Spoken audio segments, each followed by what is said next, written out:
C'était un peu n'importe quoi, mais j'ai l'impression que tout le n'importe quoi avait du sens. Le voyage de Chihiro. On continue ce marathon découverte, rattrapage surtout aussi, des films Ghibli et de Miyazaki avec le voyage de Chihiro. Avant de continuer ma critique, mon avis sur le voyage de Chihiro, on peut s'abonner? On peut s'abonner ou pas? Non mais voilà, je pose des questions. Est-ce qu'on peut s'abonner ou c'est que pour les Squeezie et les Gotaga? On peut ou pas? Voilà, retour 100. 100. C'est pas non plus énorme. Allez, on s'abonne et moi je continue. Pas de souci. Bon, je suis un peu malade, donc non, ma voix sera un petit peu modifiée normalement, mais il n'y a pas de galère. Le voyage de Chihiro, c'est quoi? En très très gros. Le synopsis, c'est une petite fille qui tombe un peu par hasard dans un monde étrange et il faut qu'elle sorte de là. En très très gros, c'est ça. Elle est vraiment poussée par ses parents, elle est forcée à aller dans ce monde parce qu'au début du film, elle veut pas, elle veut juste. Ça se voit qu'elle est aigrie au début, Shiro, elle est aigrie un peu, elle fait ah non, je veux pas y aller, je veux pas y aller. Mais si, avec ses parents là qui sont des robots, mais si, allez, on va dans ce tunnel. Shiro, non, mais vous êtes bête ou quoi? Il fait peur là-bas, ça fait peur, oh, je veux pas y aller. Mais si, ça va, c'est drôle, tu vas voir. Mais non, ils sont un peu débiles ses parents, mais bon, c'est pas grave. Ensuite, ses parents, paf, ils meurent vite. La scène transformée en cochon, clac, c'est plié. J'ai compris que certains d'entre vous étaient. Enfin, certains d'entre vous. La plupart des gens qui ont vu le film ont été traumatisés par cette scène. Je comprends, voilà. Mais pas moi. Je suis un grand garçon, j'ai 20 ans quand j'ai vu le film, ça m'a rien fait de spécial. Mais je comprends que à 6 ans, à 9 ans, à 8 ans, tu regardes ça et t'es en mode papa, maman, ils sont des cochons. Bon, je comprends le délire, en vrai. Donc Shiro, elle arrive quelque part où bah, c'est quelque part de très menaçant, très effrayant. Elle arrive, il y a des esprits, il y a des animaux qui parlent, c'est un peu bizarre. Il y a. Il y a une espèce de corbeau avec une tête de vieille, c'est très très bizarre. Et elle est obligée de choper du travail. Il y a un mec qui le chope et fait bon, Shiro, je te connais un peu, je te connais pas trop. T'es une humaine, moi je suis un humain aussi, t'inquiète, ça va le faire, même si je suis pas vraiment un humain. Euh, tu fais ça, tu fais ça, tu fais ça, tu fais ça, et tu trouves du travail. Et il te faut vite du travail. Et pour sortir d'ici, il faut que tu travailles.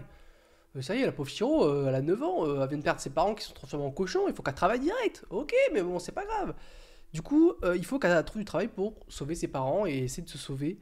Et cet enchaînement du début est très intéressant. Et on va en parler, tout simplement, en fait, parce que c'est le but de la vidéo. Mais avant de parler du sens du film, de qu'est-ce qu'il raconte, etc., on va parler vite fait des autres personnages qui m'ont pour moi marqué. Donc il y a Aku, qui est plutôt important dans ce film. Il a un flot de zinzin en forme dragon. Voilà, non mais je vais vous mettre une photo ici, c'est obligatoire. Parce que le perso est cool de base, voilà, etc. Mais il est trop beau. Voilà, c'est tout ce que j'avais envie de dire. C'est tout ce que j'ai envie de dire. Il est juste trop beau. Et c'est pas vraiment du spoil de vous dire que c'est le dragon, machin. Et puis j'ai l'impression que je suis le seul qui n'a pas vu ce film. Donc au pire, voilà, c'est pas grave. Normalement, il n'y aura pas de spoil dans cette vidéo, à voir. Mais aussi la vieille, donc qui est méchante, la vieille Yubaba. Voilà, non mais parce que j'ai les noms, parce que parfois j'oublie les noms et j'aime bien avoir les noms quand même. Euh, qui. Bah, je la trouve pas si méchante que ça en vrai. Ok, au début elle est méchante et même elle est méchante dans le sens où si tu l'écoutes pas, tu finis en cochon. Ça, je comprends. Je comprends le délire de elle est pas gentille. Ok. Mais petit à petit dans le film, c'est pas non plus une menace, c'est pas non plus. Elle me fait pas peur. J'ai l'impression, c'est. Même quand Shiro fait des bonnes choses dans le travail et dans les bains, du coup, presque elle a le smile, elle fait ouais, bien joué Shiro, mais j'ai l'impression qu'elle pense vraiment. Donc il y a ce truc là de tant que tu fais ce qu'elle veut, j'ai l'impression qu'elle est pas si méchante, mais vu qu'il faut faire ce qu'elle veut pour qu'elle soit gentille, est-ce que ça la rend pas méchante? Je sais pas encore une fois, mais je l'ai pas sentie comme effrayante, méchante, vraiment dans le sens méchant. C'est plus vraiment une antagoniste et encore, ouais, c'est vraiment ça quoi. Mais c'est, elle m'a pas effrayé. Encore une fois, je suis un grand garçon quoi. À mon grand âge, ça m'a pas fait peur. Et un petit peu heureusement. Les dessins étaient encore une fois magnifiques. Hein, voilà, je vais pas non plus. C'est un moment, enfin c'est une chose que je vais répéter à chaque Ghibli, je pense et j'espère. Mais en même temps, il faut le dire, c'est que c'était beau visuellement, encore une fois, au même titre que les musiques, voilà, qui étaient très jolies, qui étaient très belles. Surtout celle où Shiro prend le train, voilà, je ne vais pas trop en dire. Et vraiment avec ces paysages de l'eau, des nuages et la musique qui est là importante, qui est la seule chose qu'on entend, il me semble. Non, non, ça c'était très très joli. Et en fait, ce que je trouve vraiment qui m'a vraiment le plus marqué, c'est les couleurs. Je sais pas trop comment expliquer, mais souvent même quand on voit la vieille, avec toutes ces couleurs et c'est très, c'est très noir qui délimite bien toutes les couleurs et l'intensité des couleurs et comment elles ressortent. Je sais pas trop comment expliquer parce que j'ai pas non plus de termes techniques sur la couleur, le dessin, etc. Mais j'ai beaucoup aimé, j'ai trouvé ça très très très beau en fait. Et ça marchait trop bien et j'aimais trop le style graphique. Voilà, je sais pas quoi dire d'autre que ça. Ceci étant dit, qu'est-ce que raconte le film? Ah oui, c'est ça aussi qui est important, c'est ça aussi avec les Ghibli que j'ai assez vite compris, c'est que il y a tout plein d'animaux bizarres, il y a tout plein de choses étranges qui se passent, il y a tout plein de personnages un peu bizarres qui se passent, qui font des choses un peu bizarres. Mais qu'est-ce qui se cache derrière toutes ces étrangités d'un monde irréel, d'un monde imaginaire? Qu'est-ce que ça raconte dans les faits, en fait? Qu'est-ce que ça peut raconter ou qu'est-ce que ça nous évoque? C'est ça aussi qui est important dans les Ghibli, j'ai l'impression.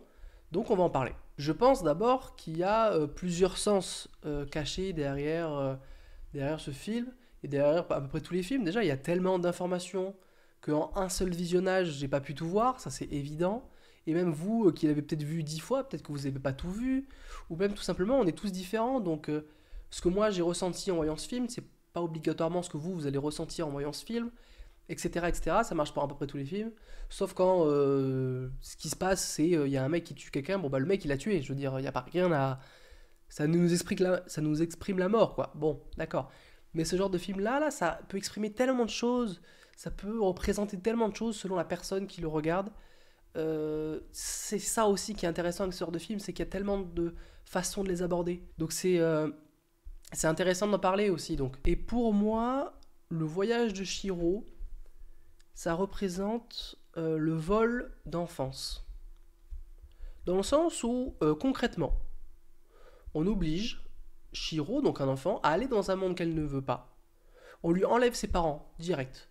On l'oblige à travailler ou elle meurt. On l'oblige à travailler ou c'est un cochon.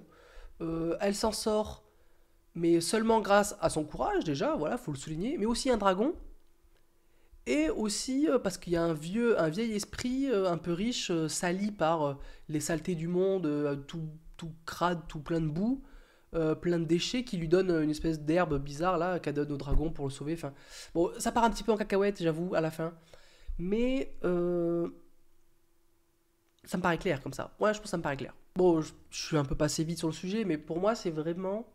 Ce que j'ai ressenti en voyant le film, c'est vraiment, on prend un enfant et on lui dit hop, tu n'as plus de racines, tu n'as plus de parents, tu n'as plus de protection. Paf, on t'envoie dans le monde professionnel où tu es obligé de travailler, tu es obligé de faire ça, sinon tu meurs en fait. C'est concrètement ce qu'ils disent, c'est il faut que tu travailles, sinon elle te transforme en cochon. Et elle est en mode je vais te transformer en cochon. Ah non, tu veux du travail, je suis obligé de te donner du travail.